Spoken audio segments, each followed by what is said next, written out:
of Atomic Habits by James Clear, and today we're going to be reviewing chapter 15, which says the cardinal rule of behavior change. And this is the first topic that we're going to be reviewing under the fourth law of behavior change that says make it satisfying. So how can you make your habits or your behaviors satisfying? This rule is going to expose us to that. So before we actually delve into the cardinal rule of behavior change, I'm going to share a story as shared by the author here so that we can better understand this rule. In the late 1960s, a public health worker named Stephen Luby left Nebraska in the United States of America. He bought a one-way ticket to a town called Karachi in Pakistan. Right. Karachi was a very popular city in the world. In fact, it was one of the very populous. And by 1998, over 9 million people were living in Karachi. It was their home. But the state of sanitation, conditions of living, and all of that in Karachi was very, very poor. People lived in slums. There were mosquitoes. There was no clean water. The sanitation was terrible. And so people were always falling sick. Many children in Karachi were malnourished. There would always be an outbreak of infection, of diseases. You know, the unsanitary conditions led to widespread illness and diseases, contaminated water, and all of that. You can begin to imagine. So this was what made Luby and his team to go to Karachi. And when they got there, they discovered that the simple habit of the people washing their hands could make a real difference in the state of their health. So while they were thinking that, oh, a simple habit as washing of hands could really make it a real difference, they discovered that these people were aware that washing their hands could be a life-saving habit for them, but they would not do it. So their problem was not knowledge. Their problem was not that they didn't know what to do. Their problem was consistency. They could not be consistent with these life-saving habits. So this was when Karachi and his, team members partnered with Procter and Gamble to supply the residents with Safeguard soap. They gave them to wash their hands just to encourage them. But the thing is that with this soap, it's not just an ordinary soap. The way the soap was made, it was made to make the habit of washing their hands very satisfying. So the soap would foam very well. It had a good smell. So they were always looking forward to using that soap to wash their hands.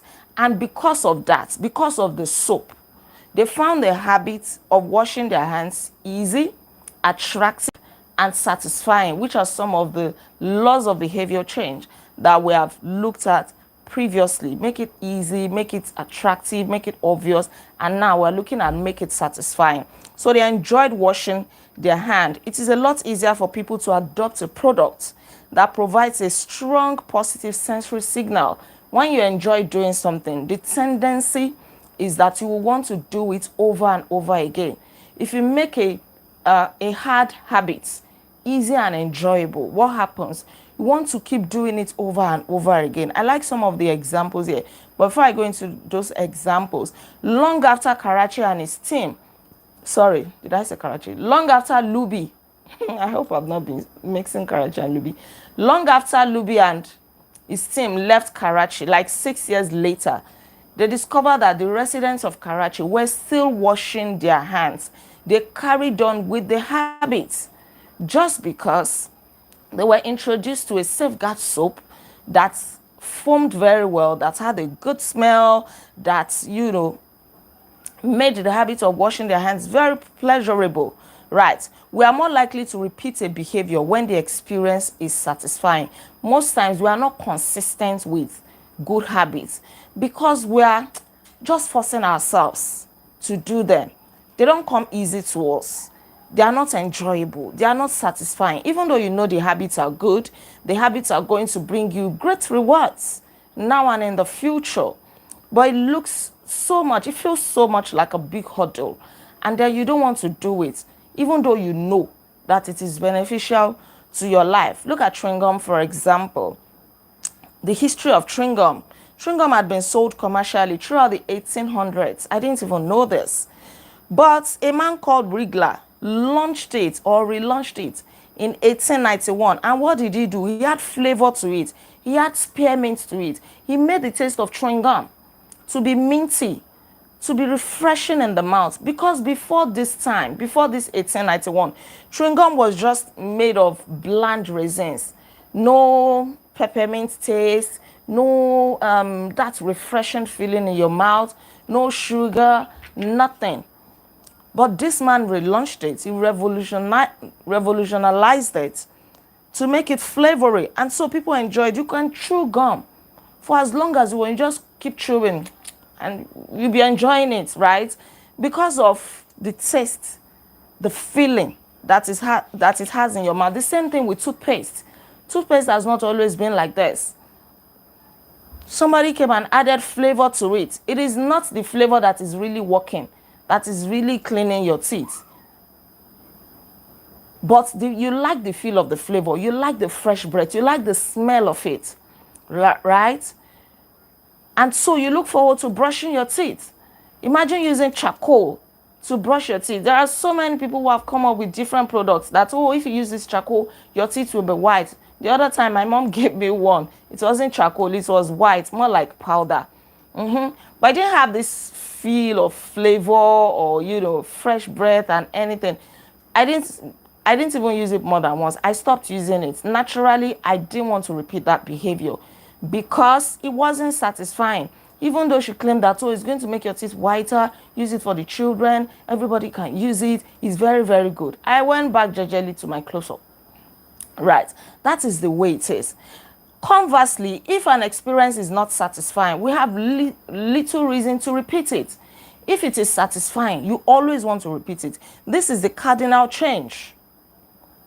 Cardinal rule in behavior change. You are more likely to repeat a behavior that is satisfying. Yes, and you are not going to repeat a behavior that looks punished or that feels like, oh, you're punishing yourself. But then, what is rewarded is repeated. Stories like these are evidence of cardinal rule of behavior change, right? The stories that we've talked about, chewing gum, toothpaste, the Procter & Gamble soap, the Safeguard soap, and all of that, right? The people found it very easy to keep washing their hands because they enjoyed the process of washing their hands. So washing their hands became a habit. It's not like they didn't know that washing their hands would save them before, but they were not enjoying it. So sometimes they'll just run their hands under the tap. They'll just rinse their hands. Sometimes they'll wash only one hand. Sometimes they'll just use the toilet and wash it and walk away without washing their hands because they had not seen a kind of soap that will make them enjoy the process. And this is because as human beings, we want immediate gratification. We want something that is rewarding now. If it is not rewarding immediately, we don't want to do it. But here is the trick. We are not looking for just any type of satisfaction. We are looking for immediate satisfaction as human beings. Imagine now let's look at the mismatch between immediate satisfaction or immediate rewards and delayed rewards. We're going to paint two scenarios here based on this book. Imagine that you're an animal roaming around the planet in Africa. You don't have any problem. You're not thinking of the future. You're thinking of the present. You walk around the bush or the forest looking for what to eat. Imagine that you're a lion, right? You're looking for a prey. You're looking for your daily food. And probably if you are not a lion, you're a lesser animal, you are looking for ways to run away from predators. Everything that you want is for the present. You are living for the present or maybe for the near future. Food that you eat now and then you can eat the leftover tomorrow. But now switch back to your human self, right? In modern society, many of the choices we make today will not benefit you immediately. As human beings, if you are thinking like an animal, like you want everything to happen right now, you're not going to live a successful life. You want to be rich, right? But you want it now, now, now, now, now. And so you dip your hands into any kind of behavior, any kind of bad habit that can give you money now, regardless of how that money comes. You don't care, right? Or maybe you want to be rich, but then you want immediate gratification. You want to keep spending. It feels good to keep spending. That is the way we are wired as human beings. A delayed return environment. Because you can work for years before your actions deliver the intended payoff. If you want to retire rich, retire comfortably, what happens? You have to start saving and investing now. But that may feel like a hurdle. You're not enjoying it. It feels like you're depriving yourself of the pleasure of now. So many people don't do it. That's why many people retire broke.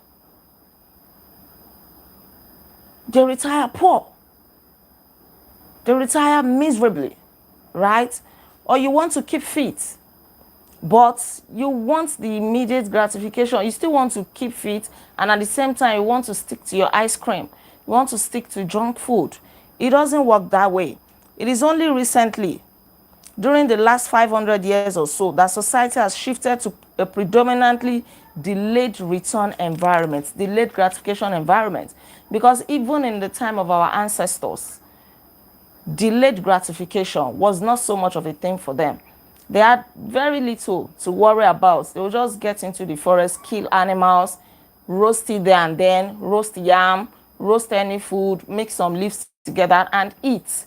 They are not bothered about retirement. They are not bothered about saving to buy cars, saving to buy telephone like we do now. But after a while, that telephones, airplanes, different savings and retirement plans are coming up. Now we are looking at delayed gratification. And behavioral economists refer to this tendency as time inconsistency. You want something now. At the same time, you want it to benefit you in the future. That is time inconsistency. And that is the way your brain evaluates reward. You become so inconsistent. You value the present more than the future. Normally, to serve you well, you will enjoy it, right? Smoking, for example. Why would you smoke when you know that it increases the risk of lung cancer? Because it provides immediate reward. You relieve stress. Oh, it helps you to forget your sorrow. Or why would somebody keep drinking and drinking? Even though they know that it can land them into bigger problems. They can destroy their kidney. But because they just feel good doing it now, right? Or why would people be having unprotected sex when they know that they can contract diseases? Because of immediate pleasure. That is the way human beings are wired, normally, naturally. So it is either you pay. There is always a cost for your good behavior and your bad behavior. The cost of your good habits are in the present, but the cost of your bad habits are in the future. So whether you like it or not, if you choose bad behavior, you will pay for them. You pay for it, or bad habits. If you choose good habits, you will still pay for the good habits. If you choose good habits, the cost is only now. The sacrifice is now. The inconvenience is now. You will pay the price now and enjoy later. But if you choose bad habits, you will enjoy now. It will give you the immediate pleasure, but you will still pay for it later. Imagine somebody who is into all kinds of bad habits. Go to school, they won't go. Read, they won't read. What happens when their mates are doing great things in life? Go and learn a skill, they won't learn. Learn a trade, they won't learn. They'll rather be gallivanting up and down or watch Netflix from morning till night. When their mates are enjoying in the future, they have nothing to show for it. Then they will pay their own price. They will use their old age to learn that trade that they didn't want to learn, to really be committed to the business that they should have learned like 30, 40 years ago, right? So you want a better life and a better future, but immediate gratification always wins.